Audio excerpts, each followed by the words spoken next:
কিরে সাগর, কি হয়েছে? আর বলিস নি রে ভাই। ভাবনো 5 লাখ টাকাতে একটা গাড়ি কিনবো, আর এই গাড়ি কেনার লাগি টাকা নিয়েও গেছি। শেষ পর্যন্ত সামনে একটা ফকির দেখতে মানে কি করবো, এমন কষ্ট লাগলো শেষ পর্যন্ত গাড়ি কেনার বাজার টাকাটা আমি দান করে দিলাম। আরে তুই 5 লাখ টাকা এরকম করছিস? সেদিন আমার বাড়িতে একটা ফকির আসছিল, সয় সম্পত্তি সব লিখে দিয়েছে ফকিরের নামে। তোর আর ইয়া কি দান?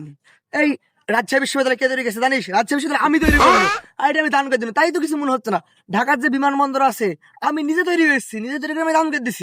না, এর চাপা তো আর সহ্য করা গেল না রে। দাঁড়া, টুপিটা খরচাই, দাঁড়া দেখাচ্ছি তোরে। তোমার আর কি দান? দান তো করেছি আমি গো। আপনি আবার কি দান করলেন? এই যে বুরুজ খলিফা, এটা কে বানাইছিল? এটা আমি বানাইছিনু, দান করে চলে আসছি। আর এই মিস্টার বিসের যে ইউটিউব চ্যানেল না, এই চ্যানেলটা কাজ ছিল, আমার ছিল, আমি দান করে দিছি ওয়াক। আর মানুষ তো চাঁদে ঘুরতে যায়, আমি এবার ঘুরতে যাই কত জানো? সূর্যতে। কি করে?